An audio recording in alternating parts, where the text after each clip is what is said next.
Hello students, Bihar board NCERT गणित का पहला चैप्टर वास्तविक संख्या का एक्सरसाइज 1.3 यानी प्रश्नावली 1.3 का आज हम लोग क्वेश्चन सॉल्व करने वाले हैं। यदि आप पूरा मैथ का कंप्लीट वीडियो फ्री में देखना चाहते हैं तो आप इस चैनल से जुड़ सकते हैं, आपको पूरा चैप्टर पढ़ाया जाएगा। आइए हम लोग पहला क्वेश्चन बनाने का प्रयास करते हैं। सिद्ध कीजिए कि √5 एक अपरिमेय संख्या है। यह क्वेश्चन एग्जाम में यानी बिहार बोर्ड की दृष्टि से एकदम मोस्ट वीवीआई क्वेश्चन है। इसमें से एक प्रश्न हर वर्ष बनता है, 2 नंबर का सवाल आता है, पहले 3 नंबर का आता था। तो आप लोग इसे किसी भी हाल में सीख जाइएगा, ठीक है। चलिए इस क्वेश्चन को हम लोग बनाने का प्रयास करते हैं। देखिए हम क्वेश्चन पहले लिख लिए हैं। इसमें सिद्ध कीजिए कि √5 एक अपरिमेय संख्या है। हल देखिए एकदम बिल्कुल भी कन्फ्यूजन नहीं होगा, आप लोगों को ये पता चल जाएगा कि बनता कैसे है, ठीक है। तो सबसे पहले हमको अपरिमेय सिद्ध करना है, तो उल्टा मान लेते हैं। माना कि √5 एक परिमेय संख्या है, परिमेय संख्या है, ठीक है। हमने इसे उल्टा मान लिया, जिसे P/Q के रूप में लिखा जा सकता है,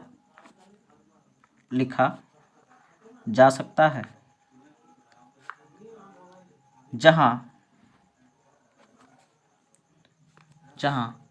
P और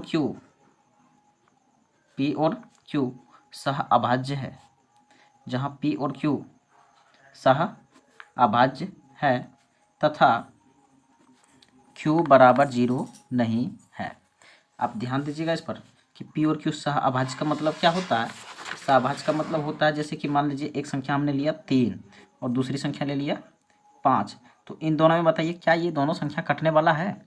एक के अलावे 3 और 5 किसी भी संख्या से नहीं कटेगा, तो यही P/Q जो कि किसी भी संख्या से नहीं कट रहा है, ठीक है। जैसे अगर हम 4/10 लिखें तो यह कट जाएगा, 2 दूनी 4, 2 पचे 10, तो ये कट गया, ये सहभाज्य नहीं है। पर ये दोनों देखिए सहभाज्य क्योंकि किसी भी संख्या से कटने वाला नहीं है। तो इस प्रकार से हमारा P और Q है सह अभाज्य है, अर्थात किसी भी संख्या से भाग लगने वाला नहीं है, ठीक है। तो देखिए चूँकि √5 को हमने परिमेय संख्या माना है, तो इसे हम लिख सकते हैं √5 बराबर P/Q, ठीक है। इस हिसाब से जब ये संख्या इधर देखिए बराबर की इधर है, भाग में इधर आएगा, तो √5 में क्या हो जाएगा, ये √5 गुना Q इक्वल टू इसके बटे कुछ नहीं तो 1 है, P इसमें गुना हो जाएगा। बात समझ रहे हैं। तो यहाँ से क्या हो जाएगा, √5 को जब हम Q में गुना करेंगे तो ये हो जाएगा √5Q। अब बराबर में इधर क्या हो जाएगा P। अब हम ऐसा करते हैं, दोनों तरफ हम वर्ग कर देते हैं ताकि इस पर से रूट क्या हो जाए, हट जाए। स्क्वायर को हटाने रूट को हटाने के लिए हम क्या करते हैं, स्क्वायर। तो दोनों तरफ वर्ग करने पर, वर्ग को इंग्लिश में क्या बोलते हैं, स्क्वायर, ठीक है, करने पर। तो देखिए इधर है √5Q और इस तरफ क्या है P। हम दोनों तरफ क्या कर देते हैं, वर्ग करते हैं, तो पूरे पर वर्ग होगा, ठीक है। तो देखिए स्क्वायर से इसका रूट कट जाएगा तो ये कितना हो जाएगा 5, और जब यह स्क्वायर Q पर भी तो होगा ना, ये हो जाएगा Q² इक्वल टू इधर हो जाएगा P², ठीक है। अब यहाँ से ध्यान दीजिए, यह 5 इसके साथ गुना में इधर जाएगा तो भाग में, Q² इक्वल टू P² और 5 आ जाएगा इसके बटे में। बटे का मतलब क्या होता है, 5 इसमें भाग लगा रहा है, तो लिखेंगे चूँकि यहाँ P² 5 से विभाजित हो रहा है, चूँकि यहाँ P² 5 से विभाजित हो रहा है, ध्यान दीजिएगा, चूँकि यहाँ P² 5 से विभाजित हो रहा है, अतः इसका जो प्रमेय बना हुआ उसके अनुसार P भी 5 से विभाजित होगा। कहने का मतलब है अगर किसी संख्या का स्क्वायर में 5 से भाग लगा रहा है तो उस संख्या में भी 5 से भाग लगेगा। पुनः देखिए हमने तो माना था सह अभाज्य मतलब किसी संख्या से भाग नहीं लगेगा, पर 5 से भाग लग रहा है, इसका मतलब हम मान लेते हैं p के जगह पर 5 मान लेते हैं। ठीक है, चलिए इसका नाम रखते हैं हम समीकरण 1। अब पुनः अब माना p बराबर, यहाँ पर इसके जगह पर हम 5 मान लेते हैं। ठीक है, 5 इसलिए मान लेते हैं ताकि 5 से 5 कट जाएगा तो अब किसी संख्या से भाग नहीं लगेगा। माना p बराबर 5 के। अब p का मान समीकरण 1 में रखने पर तो समीकरण 1 क्या है, Q square equal to P square बटे 5। ठीक है, पी स्क्वायर बटे 5, पी का मान रखना है 5 के, ध्यान रखेंगे आप लोग।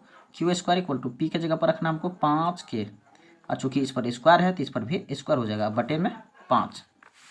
तो क्या हो जाएगा ये, क्यू स्क्वायर इक्वल टू 5 का स्क्वायर करेंगे तो 25 और के स्क्वायर अब बटे में 5। देखिए 5 से 25 कट गया, कितना बार में, 5 बार में। तो यहाँ पर क्या हो गया, यहाँ हो गया क्यू स्क्वायर इक्वल टू 5 बचा ना, और के स्क्वायर, यह 5 इसके साथ गुना में जब इधर आएगा तो यह 5 इसके बटे में चला जाएगा, बटे 5 बराबर के स्क्वायर। यहाँ भी देखिए क्यू स्क्वायर क्या हो रहा है ना, 5 से विभाजित हो रहा है, बटे में इसका मतलब 5 इसमें भाग लगा रहा है। यहाँ भी क्यू स्क्वायर 5 से विभाजित हो रहा है, 5 से विभाजित हो रहा है। अतः जब क्यू स्क्वायर में भाग लग रहा है तो क्यू में भी 5 से भाग लगेगा, क्यू भी 5 से विभाजित होगा। अब देखिए अब क्या होगा ना, चूंकि हम तो माने थे कि पी और क्यू क्या है, सह अभाज्य, मतलब किसी भी संख्या से भाग नहीं लगेगा। तो लिखते हैं यहाँ पर, अब चूंकि हमने माना पी और क्यू सह अभाज्य है, जो कि गलत है। क्यों गलत है, इसी में हम लिखते हैं इस तरफ। ठीक है, जो कि गलत है, क्योंकि यहाँ P और Q में एक उभयनिष्ठ गुणनखंड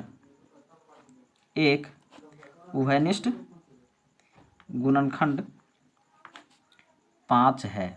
उभयनिष्ठ मतलब दोनों में एक गुणनखंड। देखिए यहाँ पी स्क्वायर भी 5 से भाग लग रहा तो इसका गुणनखंड हुआ, और यहाँ पर देखिए क्यू स्क्वायर भी 5 से भाग लग रहा, तो 5 जो है ना इन दोनों का क्या हो गया, उभयनिष्ठ गुणनखंड हो गया। अतः √5 एक अपरिमेय संख्या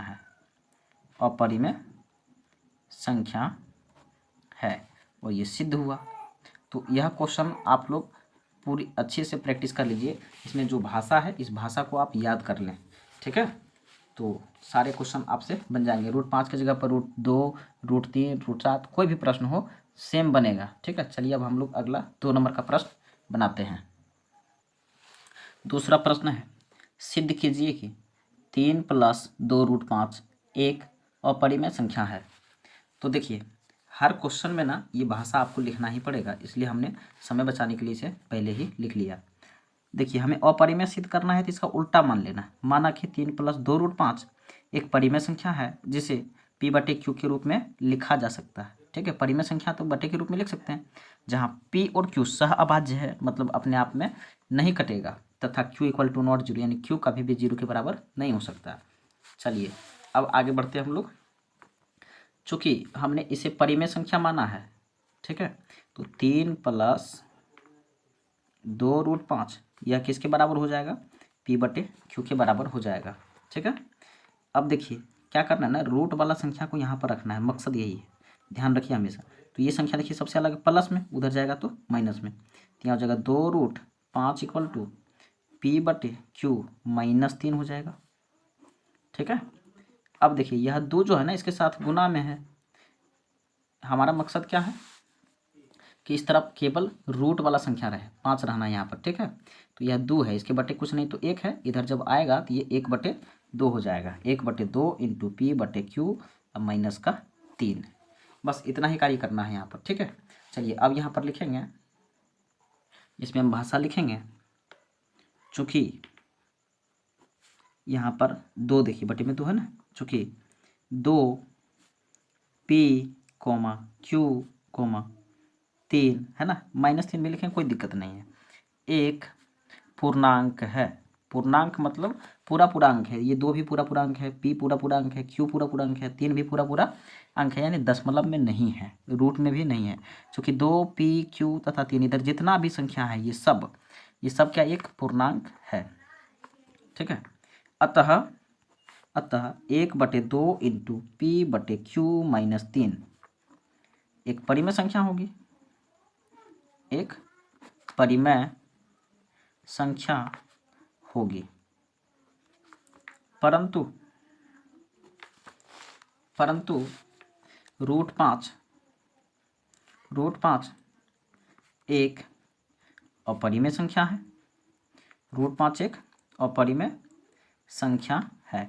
तो कभी भी अपरिमेय संख्या परिमेय के बराबर नहीं हो सकता है, इसीलिए 3 + 2√5 एक अपरिमेय संख्या होगी। चलिए ये सिद्ध हो गया, यानी कि क्वेश्चन जितना बड़ा होगा उसका आंसर उतना ही छोटा होगा, ये पूरी तरह से सिद्ध हो गया। बढ़ते हैं हम लोग नेक्स्ट क्वेश्चन की ओर। देखिए 3 नंबर का क्वेश्चन है, सिद्ध कीजिए कि निम्नलिखित संख्याएं अपरिमेय हैं। पहला क्वेश्चन है 1/√2, तो हर क्वेश्चन में एक ही भाषा लिखना पड़ता है, इसलिए हमने पहले ही लिख लिया कि माना कि 1/√2 एक परिमेय संख्या है जिसे P/Q के रूप में लिखा जा सकता है, जहां P और Q सह अभाज्य है तथा Q = 0 है। तो आइए हम लोग इसे अब आगे बढ़ाते हैं, पिछला क्वेश्चन जैसे बना था वैसे ही बनेगा। चूँकि यह परिमेय संख्या हमने माना है तो इसे P/Q के रूप में लिखा जा सकता है, ठीक है। अब देखिए यह गुना होगा 1 में और ये गुना होगा √2 में, तो ये हो जाएगा √2। अब गुना P करेंगे तो P = Q गुना A करेंगे तो Q हो जाएगा, ठीक है। अब क्या करते हैं, यहाँ से रूट हटाने के लिए जो 1 नंबर का क्वेश्चन बना था सेम कंडीशन है इसमें भी, ठीक है। रूट हटाने के लिए हम दोनों तरफ वर्ग करेंगे, दोनों तरफ वर्ग करने पर लिख दिए हैं, देखिए √2P = Q। अब वर्ग करना है तो स्क्वायर दोनों तरफ कर देते हैं, स्क्वायर से इसका रूट कट जाएगा, ठीक है, तो ये हो जाएगा 2। अब P पर स्क्वायर करेंगे तो P² यहाँ से हो जाएगा Q²। अब यह 2 गुना में उधर जाएगा तो भाग में, P² = Q²/2। तो यहाँ हम देख पा रहे हैं कि Q² में 2 से भाग लग रहा है, यहाँ Q² 2 से विभाजित हो रहा है, अतः Q भी 2 से विभाजित होगी, ठीक है। इसीलिए हम Q की जगह पर कुछ ऐसा मान लेते हैं जो 2 से कट जाए तो 2 ही मान लेते हैं, ठीक है। पुनः माना Q = 2, अब K मान लेते हैं इसमें, ठीक है। चलिए इसका नाम दे देते हैं हम समीकरण 1। तो Q का मान समीकरण 1 में रखने पर लिखते हैं, अब Q का मान समीकरण 1 में रखने पर, तो समीकरण 1 है, देखिए यहाँ पर रखते हैं P² = Q²/2, तक Q का मान कितना रखना है 2 के, और स्क्वायर करेंगे बटे में कितना है 2, तो ये देखिए क्या हो जाएगा, अब ये होगा P² = 2 का स्क्वायर करेंगे तो 4, K का स्क्वायर करेंगे तो K², अब बटे में कितना है 2, 2 से 4 देखिए कट गया, तो यहाँ पर हो जाएगा P² = 2 और K पर स्क्वायर 2 के स्क्वायर, ठीक है। अब यह 2 इसके साथ गुना में है, 2 इधर आएगा तो P²/2 = K²। तो देखिए यहाँ पर P² जो है ना 2 से विभाजित हो रहा है, यहाँ P² 2 से विभाजित हो रहा है, अतः P भी 2 से विभाजित होगी। इस तरह से तो हमारा मानना गलत हो गया। इस तरह यहाँ P और Q में एक उभयनिष्ठ ध्यान दीजिएगा, उभयनिष्ठ गुणनखंड 2 है, जो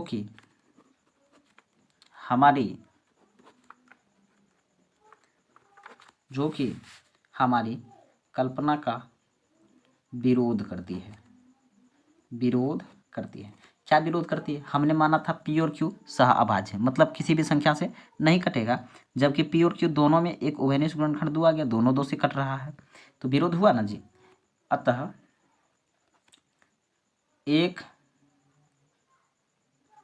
है ना, 1/√2 एक अपरिमेय संख्या है, ये प्रूव हो गया। ठीक है, तो चलिए बढ़ते हैं हम लोग फिर नेक्स्ट क्वेश्चन की ओर। देखिए 3 नंबर का दूसरा क्वेश्चन 7√5 है ना, तो इसको हम पहले ही लिख लिए, चूंकि हर क्वेश्चन में ये लिखना है, केवल यहाँ पर संख्या चेंज होगा, बाकी बात भाषा चेंज कहीं भी नहीं होगा, इसलिए भाषा आपको याद करना जरूरी है, कंपलसरी है। माना कि 7√5 एक परिमेय संख्या है जिसे P/Q के रूप में लिखा जा सकता है, जहाँ P और Q सह अभाज्य है, सह अभाज्य मतलब किसी से नहीं कटेगा, तथा Q = नॉट 0 है। तो आइए इसको हम बनाते हैं। जब हमने इसे परिमेय संख्या मान लिया तो 7√5 को हम किस रूप में लिख सकते हैं? P/Q के रूप में लिख सकते हैं। ठीक है, और जब भी देखिए रूट वाली संख्या के साथ कोई संख्या चिपका हो तो समझ जाइए बहुत ही आसान क्वेश्चन होने वाला है। हमें केवल रूट वाले को इस तरफ रख लेना है, तो √5 यहाँ पर होगा बराबर P/Q, और 7 जो है ना इसके साथ गुना में इधर आएगा, तो 7 यहाँ पर भागा में चला जाएगा, बटे में लिखेंगे। यहाँ P, Q तथा 7 पूरा अंक है, ये सब देखिए दशमलव में तो नहीं है, नहीं, PQ 7 पूर्णांक है, अतः P/7Q परिमेय